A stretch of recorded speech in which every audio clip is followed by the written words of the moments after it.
Konsepsi politik Islam dan realitas relasi Islam dan negara di Indonesia pasca reformasi.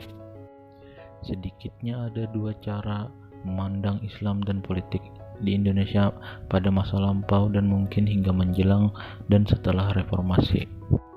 Pertama, Islam merupakan format dan tujuan yang digunakan untuk melakukan pengaturan kehidupan bangsa dan negara secara formal, legalistik, dan menyeluruh. Inilah yang mungkin kemudian disebut Islam politik. Kedua, Islam merupakan salah satu komponen yang membentuk, melandasi, dan mengarahkan bangsa dan negara.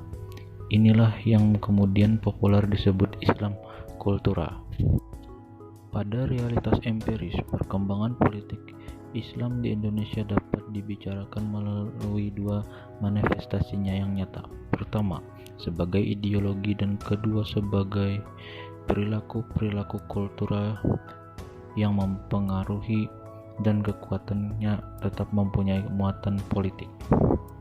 Organisasi radikal Islam menjadi tantangan yang serius bagi transisi demokrasi di Indonesia. Meskipun keberadaan organisasi radikal ini merupakan konsekuensi logis dari demokrasi dan mereka berhak memanfaatkan proses demokrasi. Namun, organisasi ini banyak digunakan untuk mencapai tujuan yang tidak demokratis. Kegagalan partai-partai Islam untuk memenangkan pemilu pertama di era reformasi ini memberikan dampak yang serius pada tokoh dan pimpinan partai Islam. Namun, kondisi ini tidak berlangsung lama.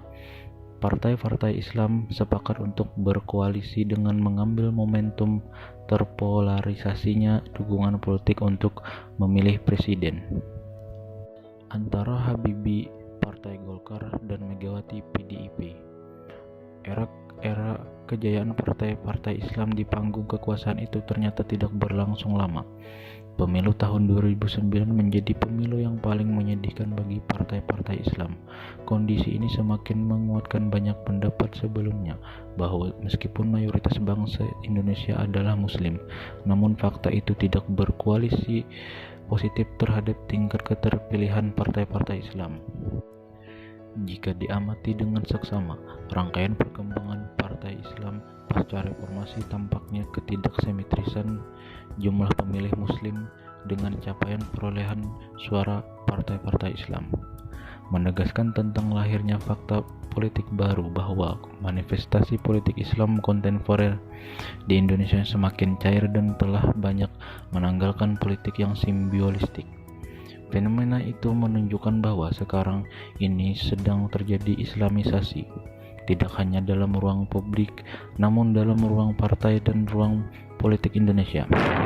Ada dua hal yang mempengaruhi pemikiran Islam Indonesia untuk mencari format baru politik Islam. Pertama, rekayasa politik terhadap seluruh kekuatan komponen bangsa untuk membangun politik integratif berwawasan kebangsaan.